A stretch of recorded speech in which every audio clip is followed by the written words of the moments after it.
किसी ने बड़े कमाल की बात कही है कि जिंदगी में हर पल इंसान को जीत चाहिए, लेकिन फूलों की दुकान वो दुकान है जहां जाकर के इंसान अपने लिए हार मांगता है। हाय गाइस, मेरा नाम है आरजे कार्तिक। एक छोटी सी कहानी। ये कहानी 6 साल के सैंडर्स की, जिनका बचपन खास नहीं रहा। सैंडर्स का जन्म हुआ था अमेरिका के इंडियाना के हेनरीविल में। जब 6 साल की एज हुई तो इनके पिता का निधन हो गया। इनके फादर की डेथ के बाद में इनकी माँ ने घर से बाहर निकल करके काम करना शुरू किया। वो एक टमाटर फैक्ट्री में जाकर के काम करती थी। सुबह जाती थी, शाम में आती थी। अब दिन में बच्चों को भूख लगती, खाना कौन बनाता? तो सैंडर्स ने, जो कि अपने भाई बहनों में सबसे बड़े थे, इन्होंने घर में खाना बनाना शुरू किया। इतनी नन्ही मुन्नी एज में छोटा सा बच्चा अपने भाई बहनों के लिए खाना बनाता था। 7th क्लास तक ये सब कुछ करते रहे। स्कूल भी जाते, घर का काम भी करते, खाना भी बनाते। लेकिन फाइनली घर में जिम्मेदारियां इतनी बढ़ चुकी थी छोटे भाई बहनों की, परिवार की, कि इनको स्कूल से ड्रॉप आउट लेना पड़ा। स्कूल छोड़ने के बाद में इन्होंने खेत में जाकर के मजदूरी करना शुरू किया। जब वहां से ज्यादा पैसे नहीं मिलते थे तो हॉर्स कैरेजेस, जो घोड़ा गाड़ी होती है, उसको पेंट करने का काम करना शुरू किया। एज बढ़ती गई। 16 ईयर्स की एज में जो सैंडर्स था, इन्होंने अपने डॉक्यूमेंट्स में गड़बड़ी करके, अपनी एज छुपा करके यूएस की आर्मी में दाखिला ले लिया। वहां जाकर के नौकरी करने लगे, उसे ज्वाइन कर लिया। लेकिन 1 साल के अंदर इनकी गड़बड़ी पकड़ में आ गई और इनको सेना से बाहर कर दिया गया। उसके बाद में रेलवे में जाकर के मजदूर का काम करने लगे। वहां पर एक दिन एक कोवर्कर से झगड़ा हुआ और उसके बाद वहां से भी नौकरी से निकाल दिया गया। लेकिन बंदे ने हार नहीं मानी।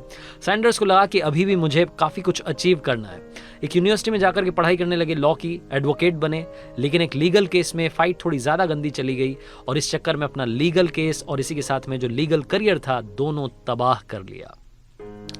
हर तरफ से डिसअपॉइंटेड होने के बाद सैंडर्स अपने होम टाउन वापस अपनी माँ के पास गए। वहां जाकर के भी माँ से कहा कि माँ, हर पल मुझे हार मिल रही है, लेकिन मैं हार नहीं मानूंगा। इंश्योरेंस एजेंट का काम करना शुरू किया। घर घर जाकर के इंश्योरेंस पॉलिसी बेचना शुरू किया। सैंडर्स ये काम कर रहे थे, करियर थोड़ा सा ट्रैक पर आ रहा था। लेकिन एक दिन ऑर्डर फॉलो नहीं किया और इनके बॉस ने इन्हें नौकरी से निकाल दिया। 1920 में सैंडर्स ने एक फेरी बोट बनाने का काम शुरू किया, नाव बनाने की कंपनी शुरू की। उसमें इन्हें इंस्टेंट सक्सेस मिली। वहां से थोड़ा सा पैसा आया तो उनको लगा कि कुछ और बिजनेस करना चाहिए। केमिकल लैंप्स बनाने का इन्होंने काम शुरू किया। ये केमिकल लैंप बना ही रहे थे, उसको अच्छा करना ही चाह रहे थे कि अचानक से एक कंपनी, बड़ी कंपनी, इसी प्रोडक्ट को मार्केट में लेकर के आई और उनके केमिकल लैंप्स बहुत बेहतर क्वालिटी के थे। सैंडर्स को समझ में आ गया कि हम कहीं भी टिकने वाले नहीं है।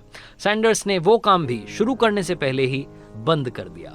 40 साल की जब एज हुई सैंडर्स की, तो इन्हें एक फ्यूल स्टेशन पर काम मिला। वहां जाकर के नौकरी करने लगे, थोड़ा बहुत पैसा आने लगा। लेकिन रिसेशन की वजह से वो फ्यूल पंप भी बंद हो गया। फॉर्चुनेटली कहिए, इनका भाग्य कहिए, उसी साल एक सर्विस स्टेशन इन्हें रेंट फ्री ऑफर के साथ में ऑफर किया किसी ने और कहा कि आप इसको चलाइए, जो भी आपकी सेल होगी उससे प्रॉफिट आप हमें शेयर कर लीजिएगा। इनको ये तो समझ में आ चुका था कि इस काम के भरोसे इनका काम नहीं चल पाएगा, तो सर्विस स्टेशन के पास में ही एक स्टॉल लगाई और जो बचपन से इनकी हॉबी थी कुकिंग की, उसे डेवलप करने लगे। फ्राइड चिकन इन्होंने वहां बनाना शुरू किया। जो भी वहां आता था उसको फ्राइड चिकन मुफ्त में खिलाते थे। मुफ्त में ये मील सर्व करने लगे और धीरे धीरे लोगों को स्वाद चढ़ने लगा। उसके बाद में सड़क किनारे अपना एक छोटा सा रेस्टोरेंट ओपन किया। वहां धीरे धीरे भीड़ जो थी बढ़ने लगी। एक बार एक गवर्नर वहां से निकले और उन्होंने जब ब्रेकफास्ट किया, जब उन्होंने फ्राइड चिकन खाया तो उनको मजा आ गया। उन्होंने कहा कि अब से इसका नाम जो है केंटकी कर्नल नाम है। और इसी नाम से वो जो डिश थी वो धीरे धीरे पॉपुलर होने लगी। उस रेस्टोरेंट को ये अच्छा खासा चला रहे थे। लेकिन एक दिन एक एम्प्लॉय से किसी का झगड़ा हुआ और उस झगड़े के चलते 4 साल के अंदर वो बंद हो गया। हार नहीं मानी। सैंडर्स ने फिर से एक और रेस्टोरेंट ओपन किया। लेकिन अब की बार अनफॉर्चुनेटली ये कहिए कि सब कुछ गलत हो रहा था। उस रेस्टोरेंट में आग लग गई और वो भी तबाह हो गया। एक बार फिर से सैंडर्स ने हार नहीं मानी और अब की बार 140 सीट्स वाला रेस्टोरेंट ओपन किया। लेकिन पता नहीं ऊपर वाला क्या चाहता था, वर्ल्ड वॉर सेकंड छिड़ी और वो भी बंद हो गया। लेकिन तब तक इनकी जो रेसिपी थी, इनकी जो डिश थी, जिसका स्वाद था चढ़ता चला जा रहा था, फ्राइड चिकन जिसे कि केंटकी कर्नल कहा जा रहा था, ये पॉपुलर हो चुका था।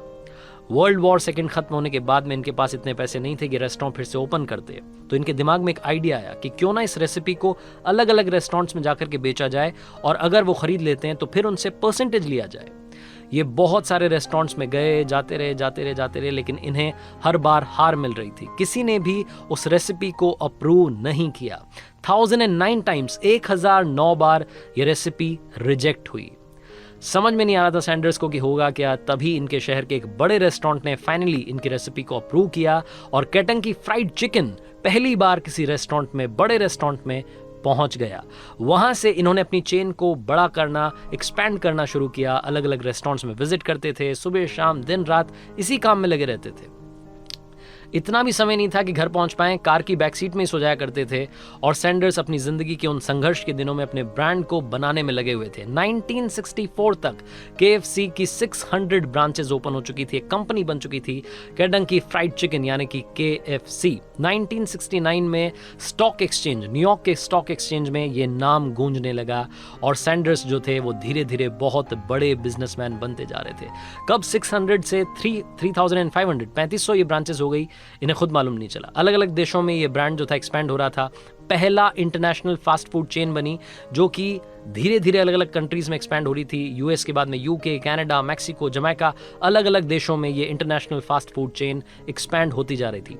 16 दिसंबर 1980, 16 दिसंबर 1980 जब सैंडर्स 90 साल के थे तब उन्होंने आखिरी सांस ली। और ये फैक्ट आपको बता रहा हूं कि उस वक्त जब उन्होंने आखिरी सांस ली, उनकी KFC जो थी दुनिया में 6000 जगहों पर 6000 ब्रांचेस में पहुंच चुकी थी। 6000 ब्रांचेस KFC की हो चुकी थी। और आज की बात करूं, 2019 तक का डेटा बोलता है कि KFC की 24,000 से ज्यादा आउटलेट्स है। इनका चेहरा हमेशा आप KFC के लोगों पर देखते हैं, फ्रेंच कट दाढ़ी और वो वेस्टर्न टाई लगाए हुए जो अंकल हैं, इन्हीं का नाम है कर्नल हार्लैंड डेविड सैंडर्स, जिनको कि आज हम सलाम करते हैं और धन्यवाद करते हैं। इन्होंने हमें सिखाया कि जिंदगी में बार बार हार मिले तो किस तरीके से जीत का रास्ता तय करना है। कर्नल हार्लैंड डेविड सैंडर्स की ये कहानी जो आप लोगों को, हम लोगों को एक बहुत बड़ा मैसेज देती है। मुझे काफी सारे दोस्त कहते हैं कि बार बार हार मिल रही है, एक बार फेल नहीं हो रहे हैं, बार बार फेल हो रहे हैं, क्या करें। ये कहानी बार बार देखिएगा, अपने आप को एनर्जाइज फील करवाइएगा और सोचिएगा कि जब सैंडर्स, जिसकी लाइफ में इतनी सारी मुसीबतें आई, उसने हार नहीं मानी, उन्होंने अपना नाम रोशन किया और आज उनकी फोटो, उनका चेहरा, उनका ब्रांड दुनिया भर में मशहूर है, तो आप क्यों नहीं मशहूर हो सकते। अपने ऊपर यकीन रखिए। अगर हार लगातार मिल रही है तो हमेशा याद रखना, हारोगे नहीं तो सीखोगे कैसे, और सीखोगे नहीं तो जीतोगे कैसे। इसीलिए आरजे कार्तिक कहता है, कर दिखाओ कुछ ऐसा कि दुनिया करना चाहे आपके जैसा। हर सोमवार सुबह 9:30 बजे मेरे YouTube चैनल पर, Instagram हैंडल पर, Facebook पेज पर देखिए एक नई कहानी।